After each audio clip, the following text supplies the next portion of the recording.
Assalamualaikum warahmatullahi wabarakatuh. Hi, my name is Muhammad Al-Arman bin Muhammad Yusuf and my message number is 057236. I'm from Diploma of Information Technology and Multimedia. So, in this video presentation, I will explain about the computer crime and the internet. But first, we need to know what is the computer crime. Computer crime, or what we call cybercrime, is a crime that will be conducted by using the computer and also the network. In our modern society, which is nowadays, the technology is evolving and we can say that almost people right now is exposed to the use of computer. People use computer in their daily life.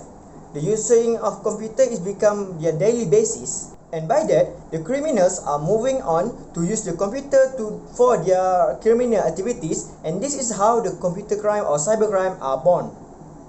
So in this video, we will look at 5 different cybercrime. There are the copyright violation, the cyber terrorism, cyber squatting, identity theft, and the salami slicing. Now we will look at the copyright violation, or what we call copyright infringement. But first, we need to know what is copyright. Technically, copyright is a legal means or legal rights to protect some people or author's work, or what we can say that the people who want to protect their intellectual properties by using a right or a legal document to protect their work. As an example, we will look at the Apple company, which is the company that make iPhones, MacBook, iPod, etc. Who is the one who hold the copyright of the Apple product? Now we could say after the death of Steve Jobs, which was the CEO of the Apple, but after his death, Tim Cook is the one who hold the copyright for the Apple products. So that is the copyright. Copyright infringement or copyright violation is a crime that happen or that occur when a person or a company or another entity use the copyrighted ideas or copyrighted intellectual properties of another person without any permission. To make it more clear, I will give some simple examples about the copyright violation.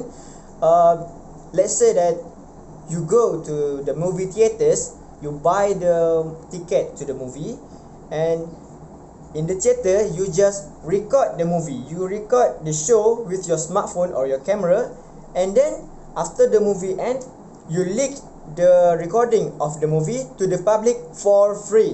You don't have the right to use the recording to share it to the public, and this is type of copyright violation. And one more common example that did always happen in YouTube videos, when you use another person or another singer's song, the copyrighted song, and you put it as your background music in the video and you post it in YouTube itself will ban your video for your copyright infringement, and this is what copyright violation is. Now I will be explaining about the real case on this copyright violation issues, which is happening in 1981, that one of the most famous band ever, which is Queen, and their composer David Bowie released the song called Under Pressure, and the song reached number 1 in UK music charts in 1990. And then Vanilla Ice, which is another singer, released his song, which is Ice Ice Baby. But what is strange about the song is the beat in Ice Ice Baby is the same as in the Under Pressure. But Vanilla Ice famously insisted that the two melodies are different because he added new beat to the beat from the Under Pressure. And then all of the Queen's member and David Bowie himself sued the singer because he sampled the beat of their song, which is Under Pressure, and put it in his song. But then Vanilla Ice claimed that his action is just a joke and he tell it to the public, but all of the Queen's member and David Bowie don't even laugh at the jokes that Vanilla Ice gives to the public. And David Bowie himself threatened Vanilla Ice on his action for the copyright infringement suit. And next, I will explain about the cyber terrorism, which is cyber terrorism is basically a sabotage that that will be done by using the computer code and also the internet network. So cyber terrorism is any kind of form of premeditated, or we can say that political target or political motivated attack into some organization information system and also the program to in result in violent forms, which is the physical violence form. By causing the cyber terrorism, the worst that can happen is the physical harm to the target. But still, until today, we have not seen any of cyber terrorism acts yet, because there are some factors that haven't happened to occur the physical threat to the target. So in short, cyber terrorism is how people terrorize another people, but using the internet or using the computer as a medium to terrorize another people physically. That's it. So for the next point, let us talk about the cyber squatting. First, what is cyber squatting? The term cyber squatting refers to unauthorized registration and the use of internet domain names that are identical or similar to another person's trademarks or service mark or even company name. So what I mean by that is, the cyber squatting is simply the person or the criminal use another company domain names or another company names to gain profit from it. So the cyber squatting registrant obtain and use the domain name with a bad faith intent to profit from the goodwill of the actual trademark. So this can lead a domain dispute between the owner of the trademark and also the owner of the domain. For an example, there was a case about one of the most one of the most popular video platform, which is TikTok. There were two Australian friends who are Fortius Scholars and Alan Gokulu, who anticipated that the app TikTok would become a most popular brand or most famous brand, so they bought the domain tiktoks.com right after the TikTok launch. But after that, after TikTok become famous, the TikTok's company offer $145,000 for both of them, but they decided to decline that offer. The next cybercrime is one of the most common crime that has maybe happened to all of the people who use social media. The crime is the identity theft. Identity theft is when it happens when someone use another person information to pretend to be that person to do some fraud or to steal their money from the bank. The personal identifying information could include name, home address, email address, online login, the passwords, the social security, the driver's license number, and etc. So when the thief get those information, they will use the information to pretend to be the person, and or they can sell those information in the black market. Doing this, the thief could get easy money by selling your information, or even use your bank information, your financial information, to get the money from your bank, straight from your bank without any casualties. So one of the cybercrime that involved the identity theft is happened in 2018, and it caused by a Russian hacker who is Roman Selevnes, who is also the leader of the hacker group. He is not the only one who do this thing, because Roman and his comrades have still $50 million by using the other person credit card and debit card information.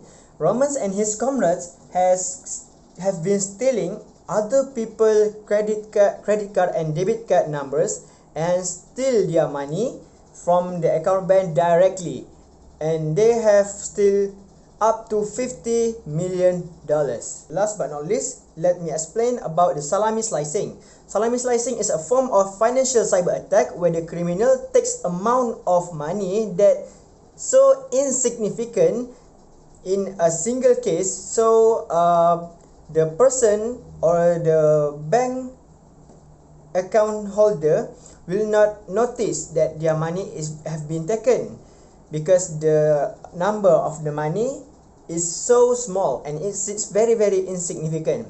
Each individual victim will incur a very small loss, but the criminal will have a sizable amount of money. So without any further ado, let me explain an example about the salami slicing. In early 2000s, there is a hacker whose name is Michael Lajen, and he is 22 on that time. He's from California.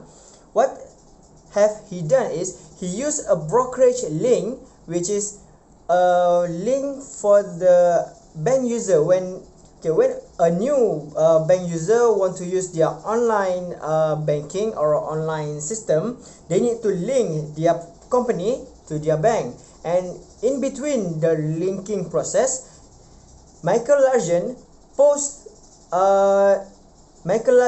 used the brokerage links to exploit a loophole between those linking process. In the linking process, Michael Lajen sent to them a micro deposit, which is between 2 cents to $1 in maximum. So in just a day, he got $50,000 by 50,000 another users. Michael Lajen allegedly used an automated script to open 58,000 online brokerage account while linking each other them to a handful of online banking account and accumulating thousands of dollars in micro deposit. So before I conclude this video, let us take a look at the comparison between those 5 cybercrime that I have explained before.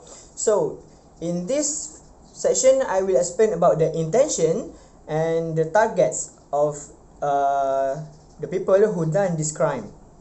So first, let us see at the copyright violation. Okay, the copyright violation. What is the intention of the hacker or what is the intention of the criminal? The criminal want to make use of other people's ideas or creativity without spending any money to buy the copyright or to buy the intellectual properties by another user. They want to use it free. They want to use it for free, so they don't have to even give more money to do their work.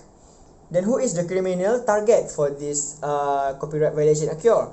Of course, it is for the copyright or the license holder, and maybe the famous people or maybe the famous brand, so they can make their own profit by making the bootleg or by making the cheap copy from the product. And next we will look at the cyber terrorism. So the cyber terrorism, just like I said before, the criminal want to make a physical harm to the target or even the social ideology, the religious harm to another people. And the criminal or the hacker are targeting the government website, the banks, and also the another utilities just like a hospital, a school, university, etc. And after that, we will look at the cyber squatting. What is the intention of the people who have done the cyber squatting? They want to get the profit from the another brand or another company name or company trademarks. So, just like I said, when the company have become the famous brand or become the popular brand, the person the person who have done the cyber squatting will get more profit because of the other company popularity. After that, we will look at the identity theft. Why people do the identity theft? Their intention is to exploit someone else's identity to commit fraud, which is they use the identity to become the person, so they can make any crime and it will not be conducted to them but to the person that they pretend to be. And next, they want to use the financial information to get easy money. So when they have another person financial information, they can just got the money directly from their bank. And who is the target for these criminals? There are anyone, it could be anyone, maybe me, maybe you, and maybe another person, but mostly the young adult from 18 to 24, because it is the prime age where they have more money and maybe they can be ridiculously careless. Yeah. Last but not least, the salami slicing. Salami slicing is they just want to steal the other money, but they don't want to make it obvious, which is they steal a little bit from money but from so many people. And who is the target? They target mostly from the bank or another financial company, but mostly they targeting the bank. So for the conclusion, the closing, the cybercrime is a crime that committed by the computer, the network system, and even hardware device. So the person will be targeted from the internet, and the criminal can do even many more crime because it is online, it is available. Everyone have phone, everyone have laptop, everyone have been connected to the internet nowadays, so it is easy for them to do this crime. So my advice is, in order to ensure our security while using the social media and another online platform, it is very important for us to acknowledge about this risk of using social platform, and we need to more be careful when we share our information to the online. So I think that's all from me. Thank you so much. Assalamualaikum warahmatullahi wabarakatuh.